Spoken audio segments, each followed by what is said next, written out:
The Button Home from Home Wannabe. The Button, Friday, BBC One. Home from Home, Friday, BBC One. Wannabe, Friday, BBC One. In the competitive realm of TV game shows, the simplest formats always win.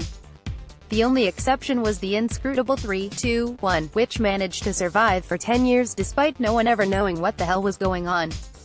The canny minds behind cult they've hit Taskmaster know a good, simple idea when they find one, as they proved yet again with their new BBC bauble. The Button, a literal manifestation of fun for all the family, it involves 5 nuclear broods from around the UK undertaking various challenges at exactly the same time from the comfort of their own living rooms.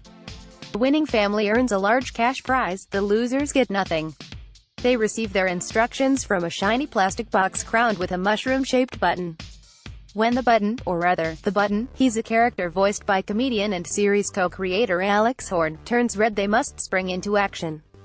Once they've completed the round, they press the button again. The quickest family to do so wins. That's all there is to it, but it makes for cheerful, undemanding viewing.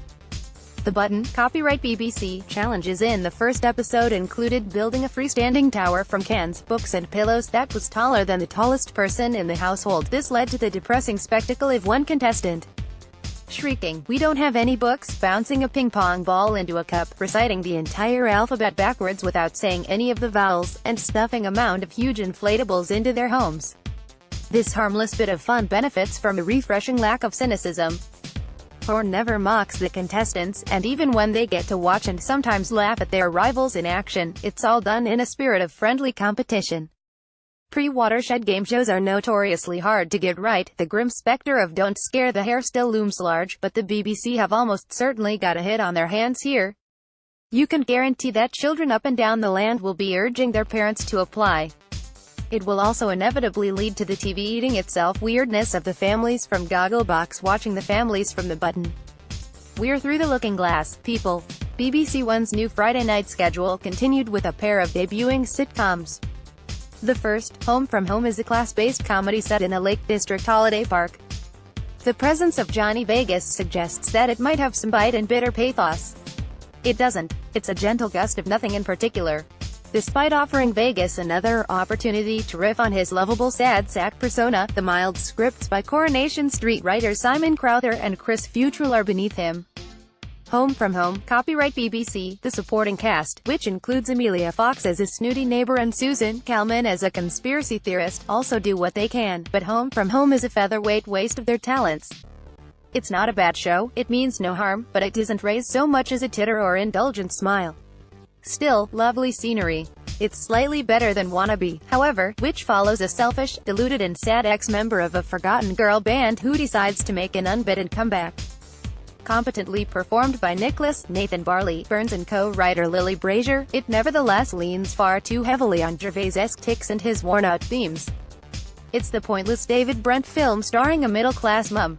No one needs this. TV highlights of the week. The Split, Tuesday, BBC One, 9 p.m. The Split, copyright BBC, written by Abby Morgan. The Hour, this new drama, stars Nicola Walker as a leading divorce lawyer who finds that business is personal when she leaves the family firm to join a rival. She also faces her father who walked out 30 years ago. The Cancer Hospital, Wednesday, BBC One, 9 p.m. Based in Beatson Cancer Centre in Glasgow, this new documentary series explores the reality of modern cancer treatment. Episode 1 focuses on breast cancer via the experience of several patients. Paul O'Grady, For the Love of Dogs, India, Thursday, STV, 8:30 p.m. The pooch-loving entertainer returns for another series of canine studies.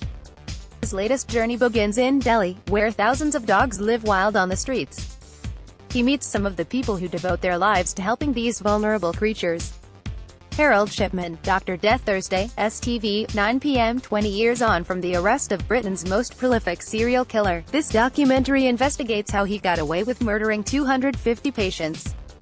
Eyewitnesses and detectives reveal how they eventually brought him to justice. Film of the Week, The Hound of the Baskervilles, Monday, Film 4:50 p.m. Peter Cushing in The Hound of the Baskervilles, copyright Hammer Film Productions, steeped in gothic atmosphere. This marvelous adaptation of the classic Sherlock Holmes mystery is one of the key early offerings from the Hammer House of Horror.